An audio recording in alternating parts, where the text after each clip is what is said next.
I'm Mina. I never thought the person who would hurt me most would be my own sister. She humiliated me, not in private, but at her own wedding, in front of hundreds of people, our family, strangers, everyone. She joked about my divorce, erased me from every family photo, made me feel like I was nothing. But what she didn't know was that I'd spent years quietly collecting every lie, every betrayal, every secret she hoped no one would ever find. And the very next day, after the headlines exploded, she showed up at my door begging. How did I go from being the family's cautionary tale to the one holding all the power? The room smelled like polished silver and champagne. Everyone looked perfect. Teeth too white, laughter too loud, gowns too expensive. I stood at the entrance of the grand ballroom in Newport, Rhode Island, feeling like a guest at a party I was never really invited to, even though I had the same last name as half the people here. They glanced at me, smiled thinly, then looked away like I was background noise. Verena, my sister, was the star tonight, glowing in a custom gown, surrounded by people who treated her like royalty. I was the sister they rarely mentioned, the one who made different choices, as my mother liked to say when she thought I wasn't listening. When I finally made my way toward her, Verena spotted me and pasted on a smile like a mask. "Oh, Mina, you made it," she purred, her eyes scanning me up and down like I was an unexpected stain on her wedding carpet. "I wasn't sure you'd show." "Wouldn't miss it," I said flatly, ignoring the way our parents, Howard and Ellen, barely acknowledged me before turning back to Verena like moths to a flame. Her husband, Lucian, nodded at me politely, then looked past me, as if I were someone's assistant who'd accidentally walked into frame. A server handed me a champagne flute. I took a sip and scanned the room. Realized my place card was tucked at the farthest table, near great-aunts who couldn't remember my name. Of course. Out of sight, out of mind. The air shifted as the band quieted and Verena stood, tapping her glass with manicured fingers. She smiled sweetly at her guests. "If I could have your attention," she announced, voice smooth as silk. I felt it coming before she even spoke. "My dear family," she began, casting a glowing glance at everyone except me. "Some of you may know my sister Mina. She's had quite the journey." I froze. The crowd's attention turned, politely curious. Verena's smile sharpened. "She's taught me so much. Mostly, how not to end up divorced and miserable before 30. Laughter erupted around the room, not loud but sharp enough to cut. My parents smiled awkwardly, looking at their glasses. No one said a word in my defense. I stared at her, every muscle in my body burning. This wasn't the first time she'd tried to shrink me down to nothing. But tonight, something inside me shifted.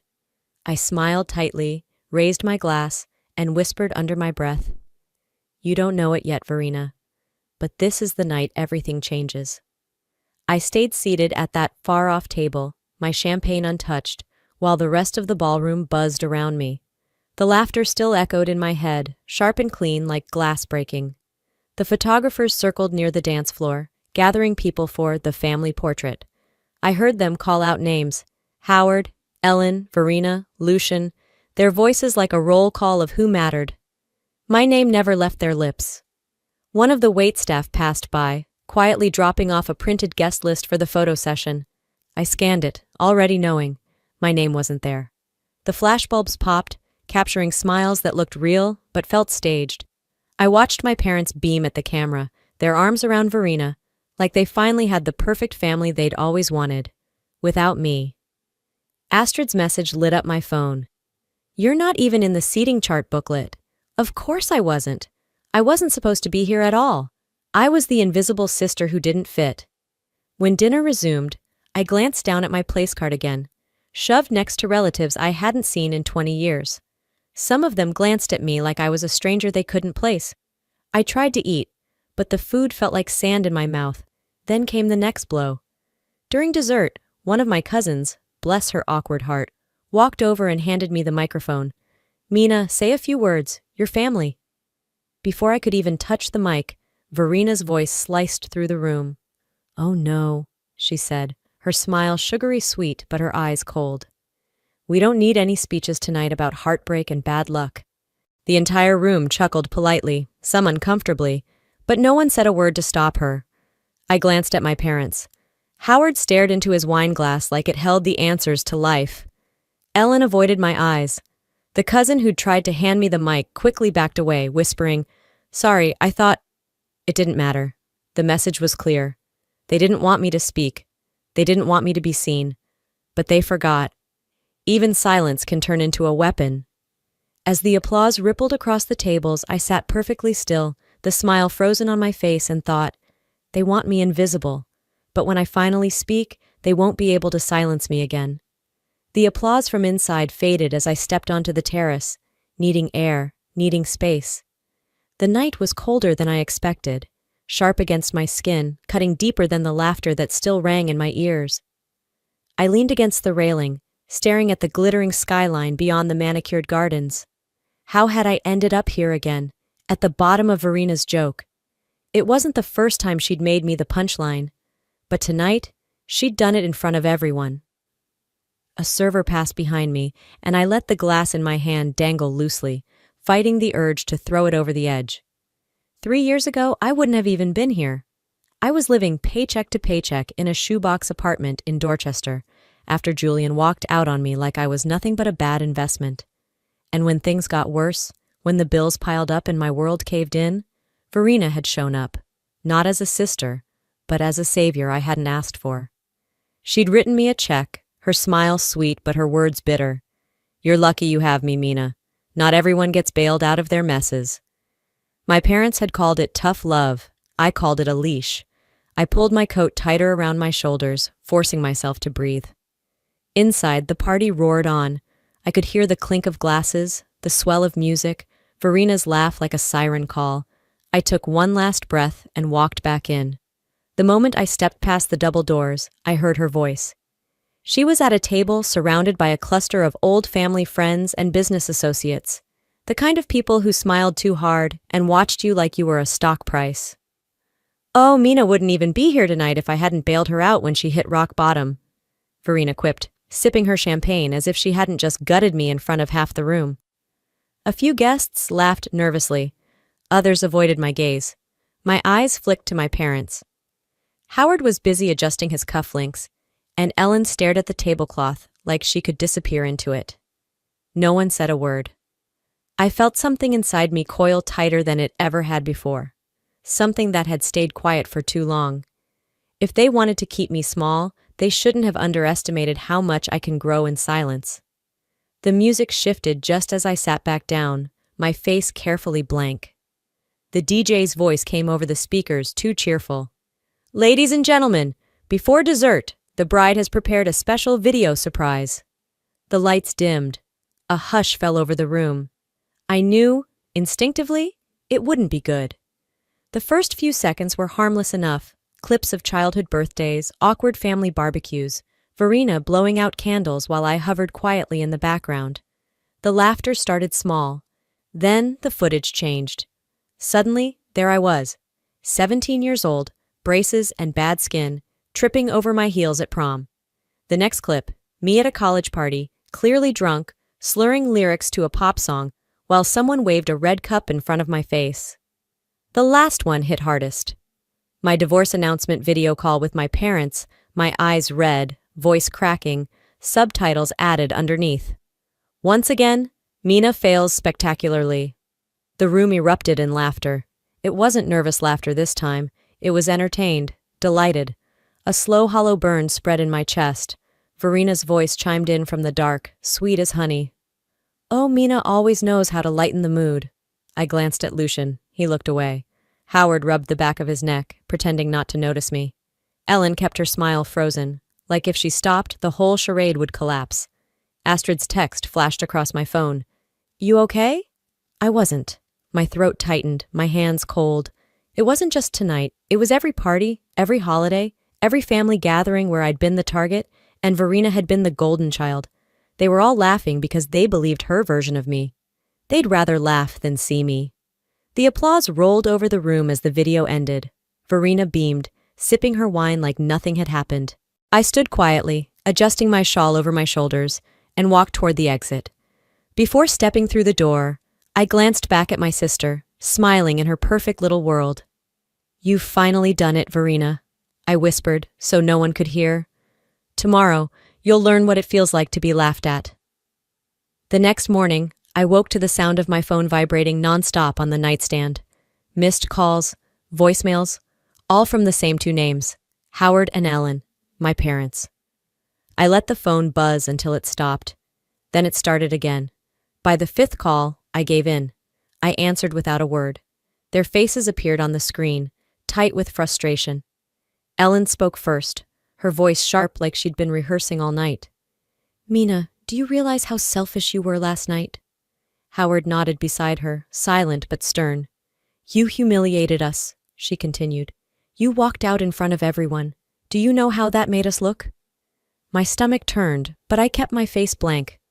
"It's always something with you," Howard finally spoke. "You couldn't let your sister have her moment without making it about you." A bitter laugh almost slipped out of me. "Is that what you think? That I walked out because I wanted attention?" Ellen frowned, shaking her head like she was tired of the conversation already. "You've always been jealous, Mina. You can't stand seeing Verena happy." I bit back the heat rising in my throat. I'd heard this song before. Every time Verena burned the house down, I was the one they blamed for smelling the smoke. "You know what's funny?" I said quietly, holding their gaze. "You're more upset about me leaving than what she did to me." Ellen scoffed. "She didn't do anything. You're too sensitive." Howard added, "You've always been the difficult one." My hands curled into fists at my sides, but I smiled, calm and cold. "You might want to brace yourselves," I said evenly. "The perfect family image you care so much about, it's about to change."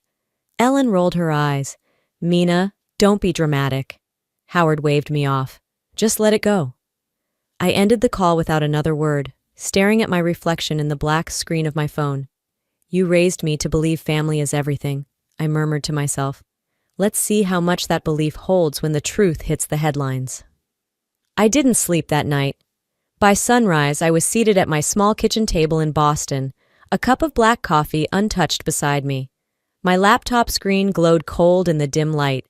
Everything I'd spent months quietly collecting, financial statements, falsified invoices, internal emails Verena had foolishly copied me on over the years, sat organized in one folder. This wasn't rage anymore. It was precision. I opened a blank email, typed in two addresses, one for a senior investigative reporter at the Boston Herald, the other to a contact at the IRS whistleblower office. The subject line, fraudulent financial activity, Verena Mercer. I attached every file. A soft knock at my door made me pause. I knew it would be Astrid. She stepped inside without waiting for an invitation, her hair pulled back, dark circles under her eyes. She glanced at the screen, then at me. "You're really going to do it," she said quietly.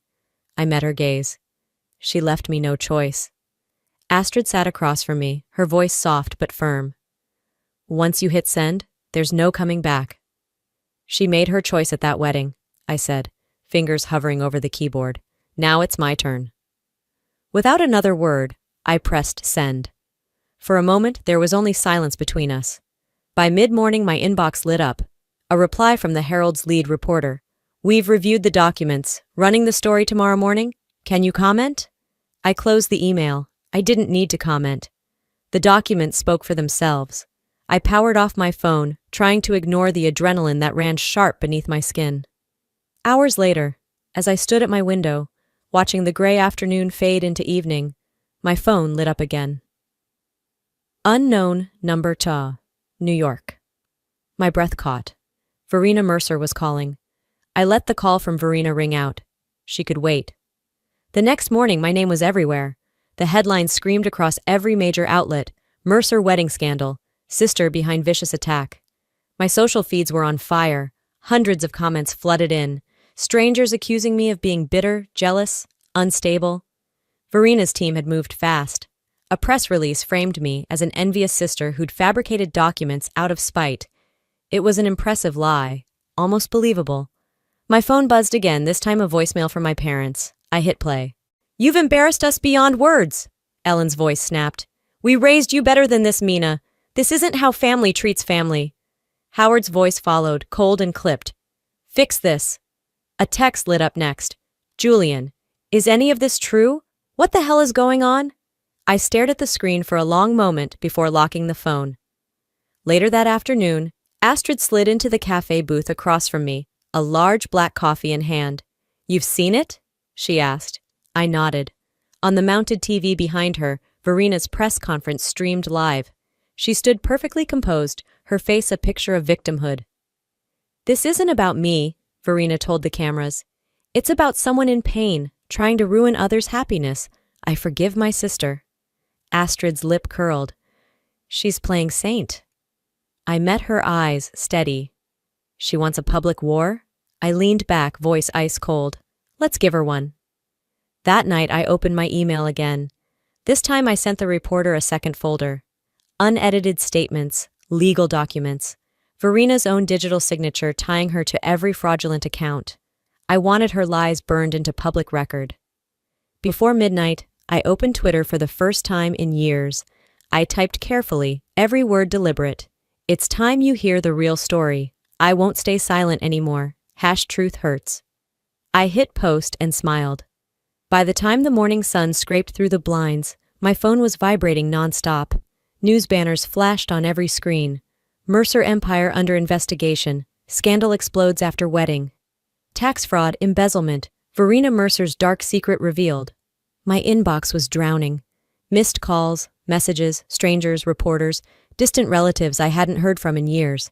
Everyone wanted a comment. But the one knock I wasn't expecting came at noon. 3 sharp raps on my door.